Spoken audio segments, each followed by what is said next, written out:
Valiantys. Lead the way.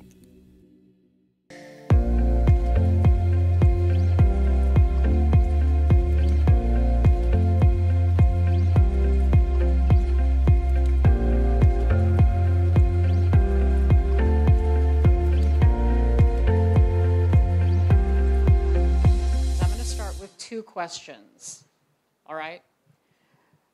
First question, who here uses Jira Service Management? Okay. Who here that is not Valiantys uses Jira Service Management? Oh, or Atlassian. Oh my gosh, look at the hands drop. Okay, that's good. This is more than I thought. My second question is this. And I want to hear, we don't need to go around with a microphone to do this. What word comes to mind when I say organizational change management?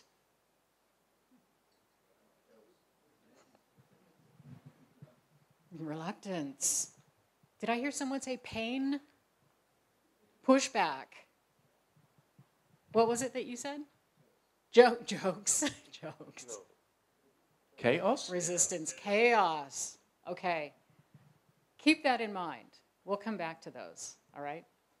So my name is Erin Collins, and I like what Rito did with the what's not in LinkedIn. But at Valiantys, I'm the global head of the ITSM practice, and what that means at Valiantys is that I promote, support, and educate our delivery and our sales teams about ITSM, about ITIL, about service management, so that they can in turn deliver that effectively and sell that effectively to you.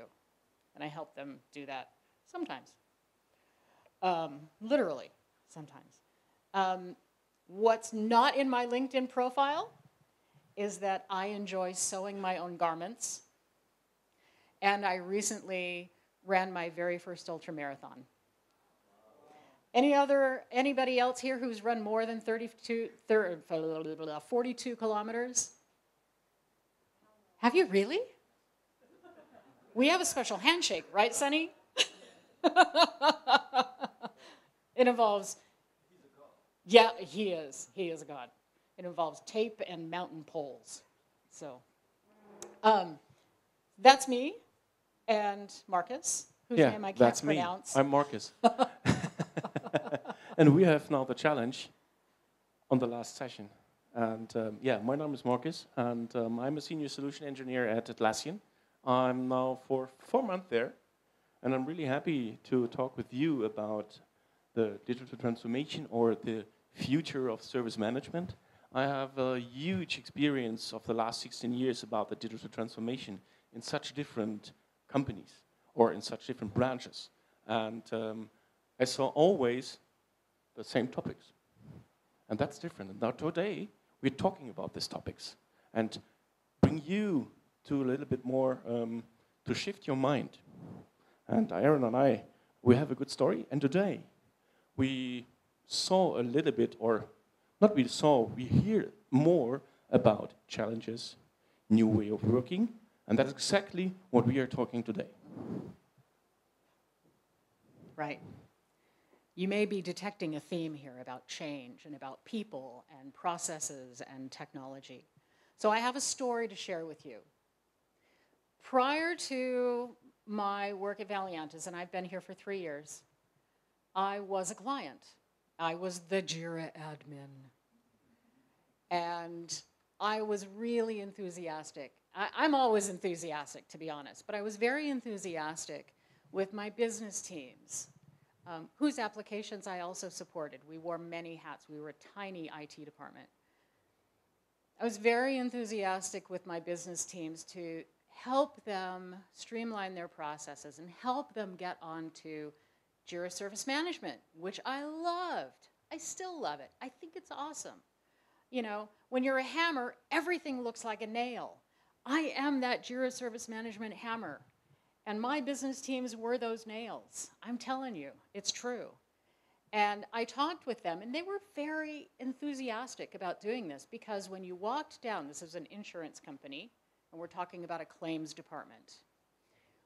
When you went down into their work area, open plan office, you saw lots of desks, lots of phones, lots of binders on desks, stacks of binders full of paper, cabinets full of paper, and this is in 2018.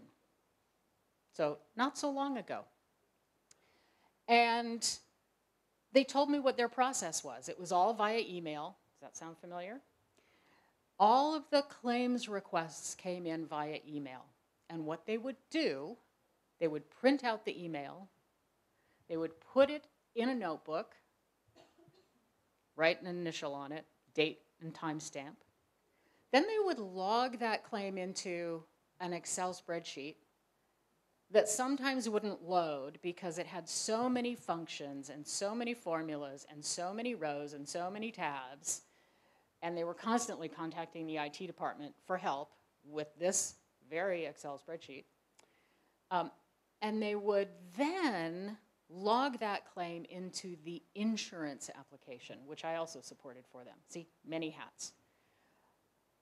And they were really interested in transforming themselves. Well, they were interested in transforming themselves, becoming more digital, moving over to Jira Service Management. But they got scared. It was too techy. They weren't prepared to consider a new way of working. And it's when organizations such as theirs don't consider a new way of working that they are unable to help evolve the very brand that they are and they support. So my third question to you is, what are you doing today in support of your brand, your company brand? What are you doing to help evolve that? That's a real question. Any thoughts from you? I mean, we're a little bit removed from the brand, probably. A lot of us are. We're not on the front line. We're not the external customer support people. But we still have an impact on that brand. Just like that claims team has an impact on their brand by not evolving, by not considering new ways of working. They're preventing that brand from becoming more of what it could possibly be, gaining more market share, raising the customer satisfaction. Marcus has a few words about brand, I know. Yeah, I have. So what does that mean in brand? So Forrester says 60% of your awareness in a company comes by your clients. That's amazing, 60% of your brand. Now, if you're asking or you have a look on such different brands, that's nice. So I come later on, for example, Nokia. Who's Nokia? Ericsson. Huge companies in the past. But more important than your clients, these are your employees. And my friend, Richard Branson says, he's not my friend, I'm joking. Personal buddies. Yes, I'm my buddy. No, he said, employees comes first, and not the clients, because it's easy. The answer is quite easy, because if you have a happy employee, he delivers happy services, and then, as a result, you have happy customers. And that's important. And that's also important to go the new way of working. So it's different. And if we're talking about new way of working, is how do you do this achieve at a company? And this is hard. We're talking about transformation, right? Yeah, right. What have you guys done transformation-wise that has helped you move forward, that transformation? What are some of the challenges that you have faced in these kinds of situations, transformation changes? Words, one word, shout them out. New technologies. Process. Process again. Yeah. People, process, technology. What's the fourth P? There's another P there. People, process, technology, product. Yeah, product. Maybe product. Yeah, maybe. How do you achieve that? How do you progress that? I think there's one word: rethinking. Rethinking or change your mind. And I think we have a look in the past. And if you have a look on this picture, you see a horse, or you see the transport with people, with humans in the past. And this is the improvement of the transport. Now this is from Ford, the Model A. Ford was, in the 19th century, the biggest and modern car manufacturer in the world. And now, it's not Tesla. I grabbed a Mercedes, so, or you can also say the German cars. What's happened in between? They improve, they rethink how I can improve my company, how I can go faster, how I can go to market, how to go to value. And that's the question of such different companies. You say, rethinking what we can do better and faster and modern with my employees. Therefore, I choose not Tesla, because we're going back to the 40 hours. No way. So I'm not a friend of that. But yeah, so there are, I think, a lot of challenges about your brands. You see Mercedes, you saw, or you can see BMW. Those are great brands in the market. You know it's quality. It's a German car, yes, I know, but it's quality. And you know, you have also power. You see shiny cars with the new technology, and that's great. And also, the manufacturing is improved with the new technology, with good services, and also, it's on different other companies. If you see Amazon, I have the experience a few weeks ago, my screen was broken, and I called the Amazon service, and they asked, hey, what's your problem, how I can help you? Yeah, so I have my screen is broken. Can you help me? Yeah, sure, no problem. Please call LG. Yeah, my horror story begins because I called LG, sorry, but yeah, it was horrible. The service was not good. And therefore, on my head is now LG as a not good brand because the service was not good. And that's important. Mindset, brand, awareness, that's rethinking and to deliver goods and services. And I think the next one is, how do you can improve? And this is Erin. What kind of challenges are in the IT departments? What kind of challenges are in the IT department? Okay, we've already talked about process, right? We've already mentioned product. We've already mentioned resistance. What are some other challenges that you have faced, besides reluctance, in your digital journeys with other teams? Sorry? Oh, total resistance, is it? Oh, cost management. Yeah.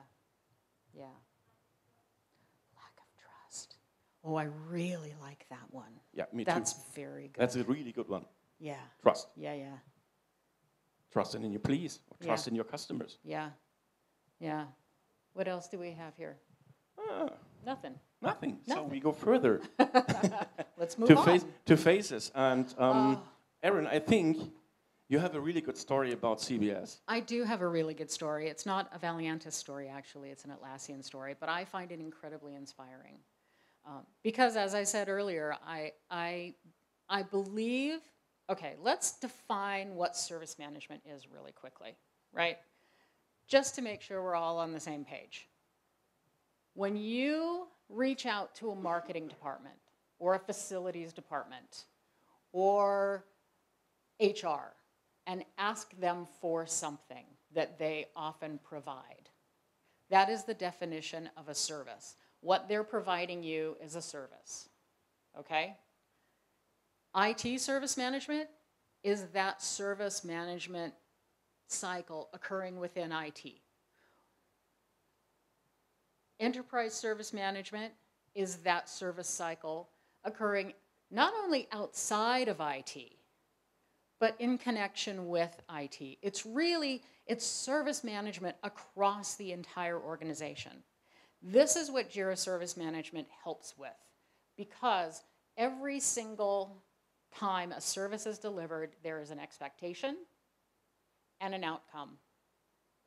And sometimes those expectations are implied or they're explicit. Sometimes those outcomes are implied or they're explicit, and they don't necessarily match up. And it's transitioning to enterprise service management with business teams, and it's diving deep into that relationship with a business team, an HR team, a facilities team, a marketing team, the security team, the whatever team, the team of Marcus, the team of Philip.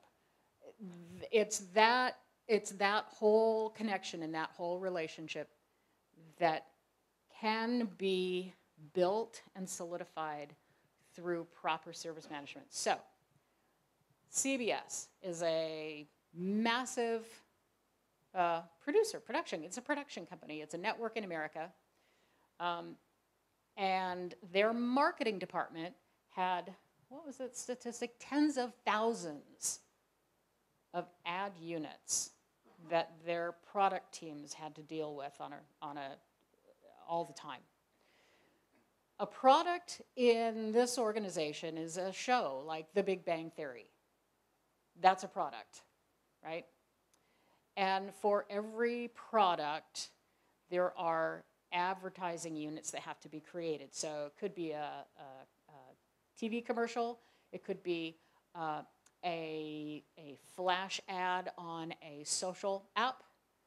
Anything like that. Any kind of external facing, hi, come watch Big Bang Theory. That's an ad unit. And they would have tens of thousands of these all the time going through various processes. But not unlike the claims department, they had stuff on paper. They had stuff in Excel spreadsheets. They were tracking it in multiple different tools that weren't connected, that didn't have transparency, that didn't have visibility to the right people, and creating a report, a status report of what was actually going on would take weeks. So the lead time for a end of the quarter thing would take a week, 2 weeks, a month. Their challenges for their hundreds of teams and their tens of thousands of ad units were completely disconnected. And they started using Jira, and they started using Jira Service Management, because what they realized is they needed a front door process for all of these requests that kept coming in. So Jira is used to help them manage their workload, to help them manage their projects.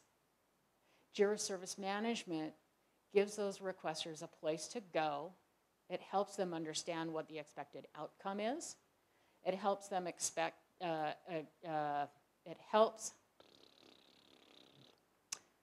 I'm having problems with my own English today. It helps them helps the requester understand what to expect, when to expect it, how long it's going to take, and brings communication.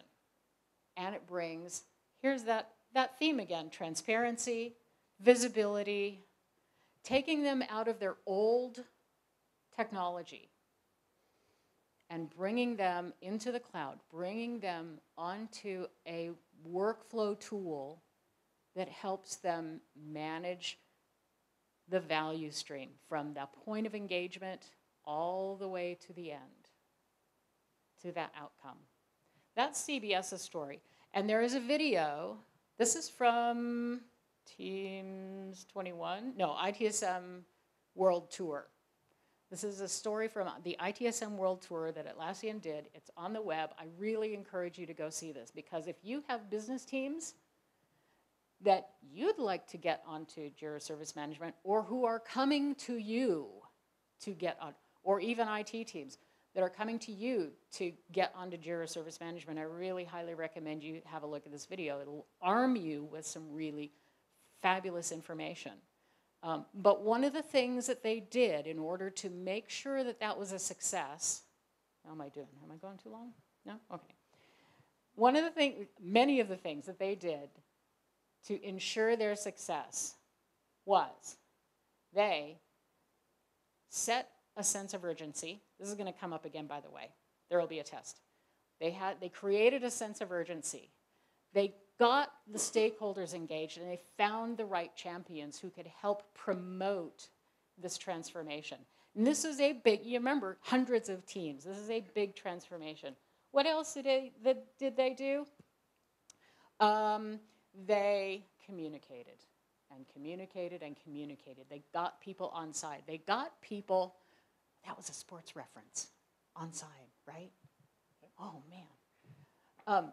They got people on side and made sure that they were involved in the transformation. The people who actually had to use these new tools, they got them involved.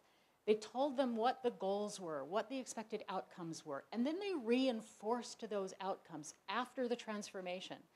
That is what brings sustained improvement. And they didn't aim for 100%.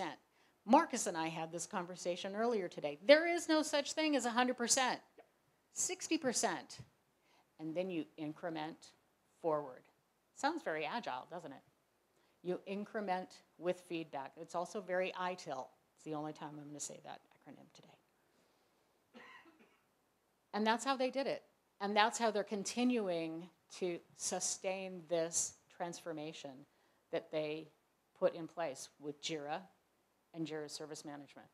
That's CBS. I find them incredibly inspiring. Can you tell I'm really enthusiastic about that? Yeah. I want to do this. I love it. Okay, all right. So what's next? Yeah, what's next? So that's a really good question. Yeah. How do we do it? Yeah, that's easy. I was thinking if I create this presentation about what kind of picture I grab for this question. And this picture tells one thing. What do you think? Okay, maybe, that's two things. Yeah, maybe, yeah, yeah. On slide 3, yes, it was, yeah. But no, it's not the right thing.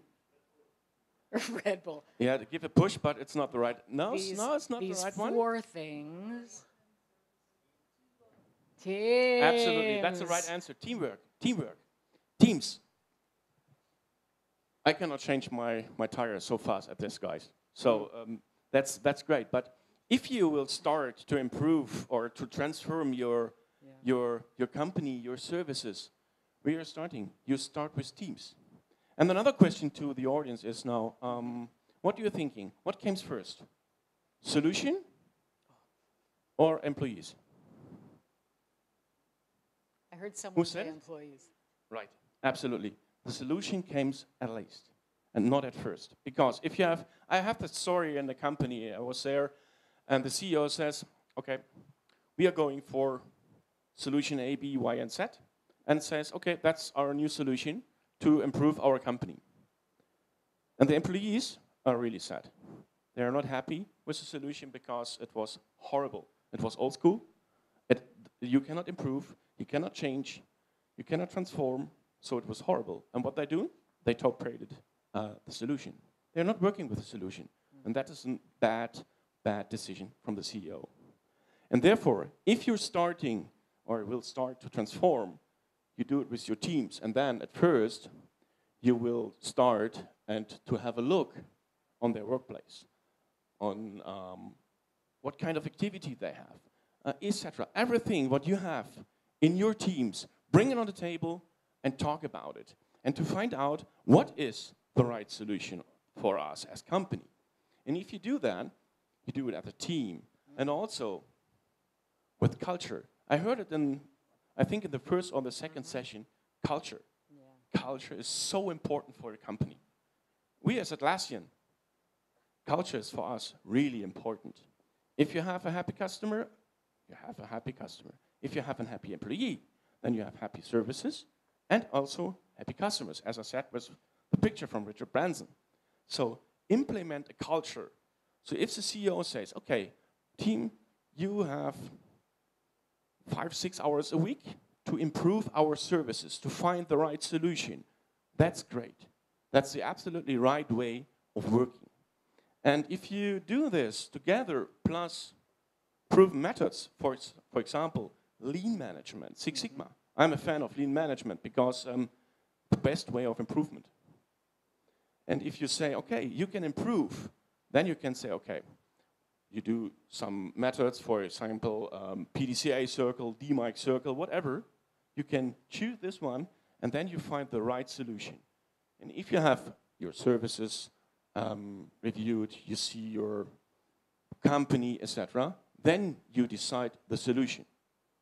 And if you have the right solution, then you have, as a result, happy employees. So we're going to reiterate this one more time. Solutions, they have to fit the way teams work. I think this came up in the Agile presentation. It came up in the cloud presentation. We're going to say it again. I almost feel like I'm preaching to the converted, but we'll just let that go. Yeah, absolutely. Yeah. Absolutely. And the next one is the consideration of team cultures. You see here some different words. So if you have high-performing teams, you combine it with culture. And then you see, give the employee time to focus on such different points, or to focus on the services, to improve them. And also to see, to find the solution that's easy to use, easy to consume, and not a big shiny solution with a massive functionality. That's horrible. If you see Microsoft O365, and I grab Excel is a fantastic example for that. I think I can use 5% of the functionality of Excel. Normally, you can say 10% of the users knows the functionality of Excel. That's different. 10%, that's from 100, that's incredible. And if you have a solution that's easy to use, easy to consume, then it's also easy to consume for your company, for your customers. If they have also a good interface, say, okay, not too much shiny buttons, that's fine. And if you find out this, then you have the right solution. And that's cool. I love it because I'm not a big fan of a big mothership of SAP R3 or the new ones, because the implementation is really horrible. But that's a part of the next, I think, of the next slide. Because what are you doing for the right solution? Go on the left-hand side or you go on the right-hand side? That's the question. So left or right side. And the decision, make your team. And what fits their way of working? Yeah, what is the best fit to their way of working? Yeah, what is the best fit for the company and also for the new way of working? And you see here, oh, sorry for that, Bears. I think some mistakes in my animation that makes no sense, but it's no problem. Oh, well, that's not so good, but it's not it's not a problem. I can tell it. So that's cool. If you see, if you have a look back and you make your decision, what's happened with Ford? I grabbed this picture from Ford.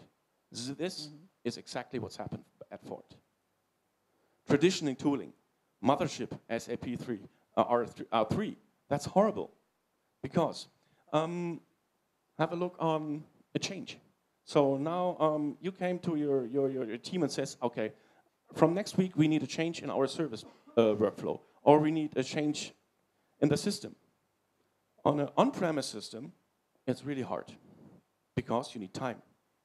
It can be needed 2 weeks, no, month.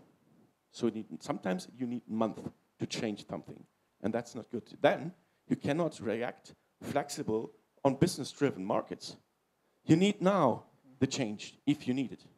The customer is asking you, hey, can you improve your process because it's too complicated for me. Okay, best customer, we will change it. Tomorrow we have a new workflow. So I'm saying not tomorrow, but I think in the next few days we have it. Well, you know, this goes back to the CBS story. And this is one of the huge advantages that they discovered when they moved to the Atlassian platform, is that they were able to, this goes to this coordinated autonomy idea. Yeah.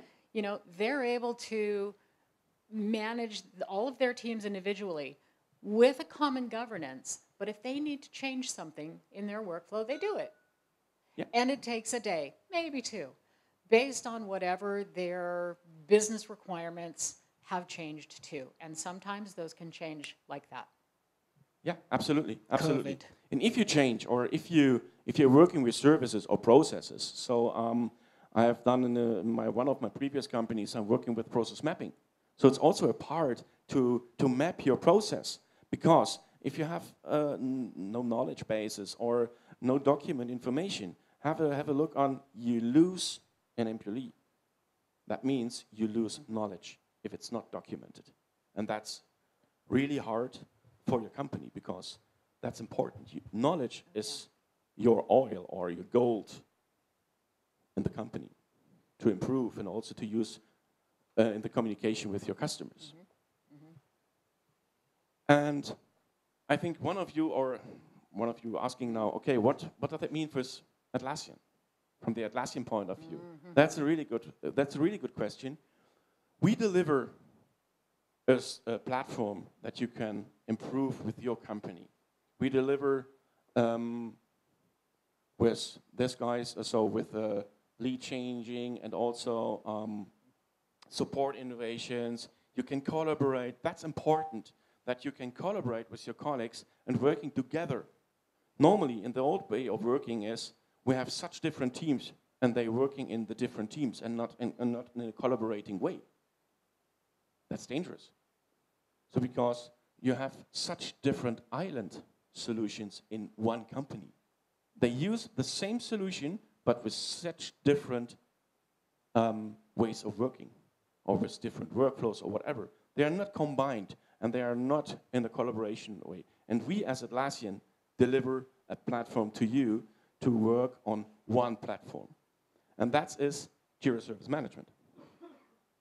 With Jira Service Management, you have all possibilities to connect with third-party solutions, for example, AWS, Microsoft, whatever. So SAP, that's great. And you have directly included a knowledge base. You have the possibility to develop your own application. That's cool, because if you can develop your own application, that's great. You can add it on the marketplace, and other customers or other users can reuse it. That's also cool. And we have a REST API so that you can communicate with such different systems. It depends normally if the other system can speak REST API.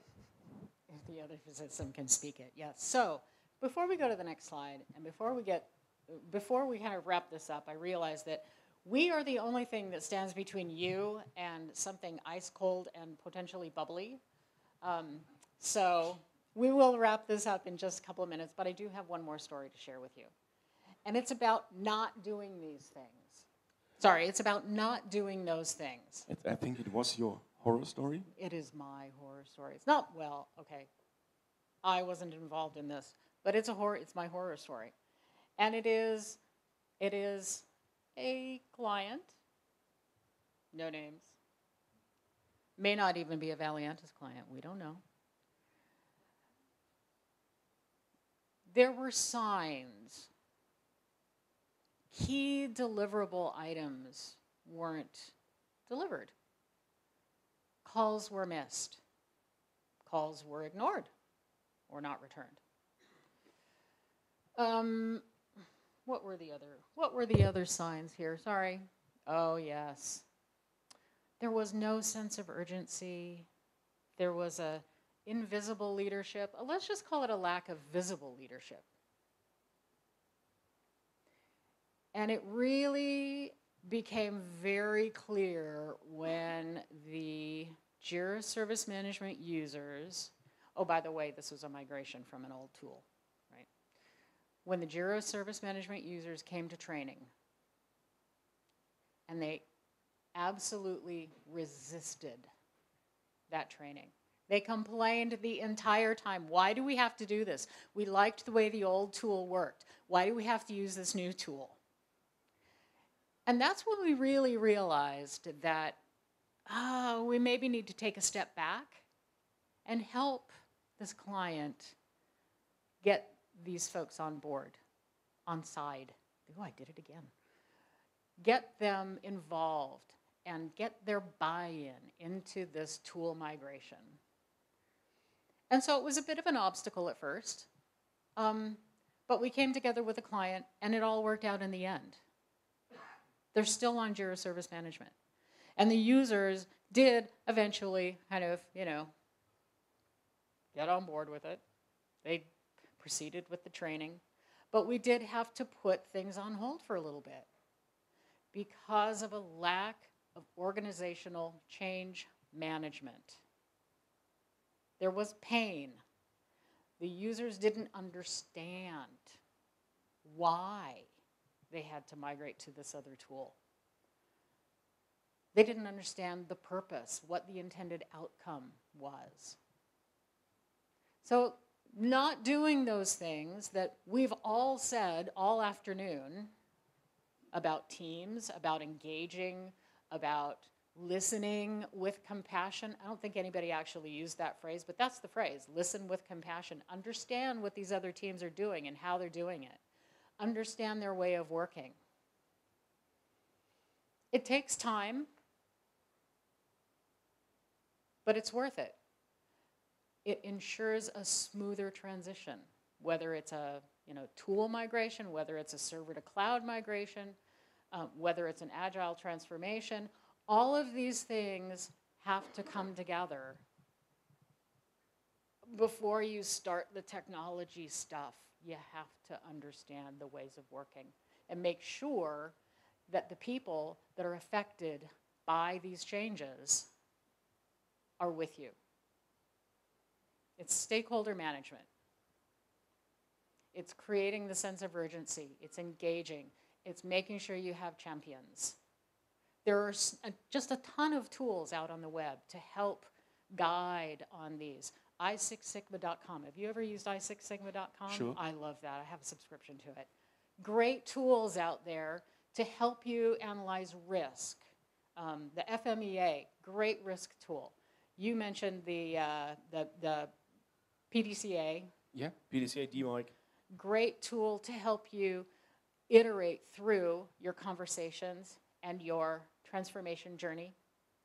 House of Design, maybe a little bit heavy, but depending on the kind of transformation you're doing. But the result is spectacular. And I'm not. Go look it up. House of Design. It's a Toyota manufacturing came up with this many years ago, and it's a great way of identifying function and design and features. Anyway. Yeah. That's it. That's it? Okay. That's it. I have no smooth transition here. No worries. So I have a next one, and it's the last one. I have a few weeks ago a conversation with a customer, and they're also looking for improvement to the new way of working, a new ITSM solution. And we're working there. We have speaking, and we have good results of the meetings, and they are completely engaged. They have an own team to improve their workflows. A completely team. That's great. I don't see this before in my 16 years in working in digital transformation. And that's so much great. And in my last conversation, I heard a horror story from this customer. We are talking about SLAs. Oh. Yeah, we cannot implement SLAs because our worker council says, no way to working with SLAs. That's a typical German customer. It's completely owner-driven, and it's really traditional. And therefore, there is a solution. Go in the conversation with your worker council and says, hey guys, no problem. We can set up a company agreement, and then we can say, okay, there's no finger pointing to the employees and say, okay, why do you acting on this ticket 3 hours instead from 2? It's more like to say, okay, we will use SLAs to improve our services. That's the important way. You changed it. You changed the view from the worker council, and then the worker council will agree. And that's great. So that's conversations that we have now and also in the near future. So that's a really good story. To change the mind, that was I said, mindset. Yeah, it's about reframing. Yeah, absolutely. That thing from blame, it took you 3 days, to Oh, no way. it took us 3 days. There might be an opportunity for improvement here. Yeah. Looking internally for an organization as opposed to, it's your fault, Jerome. All right. Yeah. I think we are now on our last slide. At the view of the future, this is service management tomorrow. This is our tomorrow. This is what we want tomorrow to be. Focused on agility. It's focused on teams. It looks at collaboration. It looks at culture and innovation.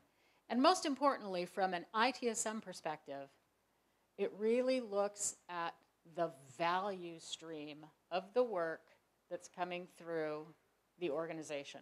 Whether it's your IT organization, your help desk, your service desk, whatever you call that, whether it's a business team delivering ad units or an HR team delivering a new employee, that's often the first kind of ESM or enterprise service management thing that starts to pop up, is that new starter process. When you start to get a whole bunch of different organizations involved in a request, right? Regardless of what the business team is, notice how it all connects. And of course, my favorite is the cup of coffee down at the bottom, because you got to have coffee to get through the day, don't you? But coffee is important because then you're talking with your peers or That's right. with your teammates, and then you're talking about how I can improve my services. That's exactly right. And that's what it's all about. It's about improving services. Yep. So this is the future. This is our future of service management. And with a different culture. Yeah.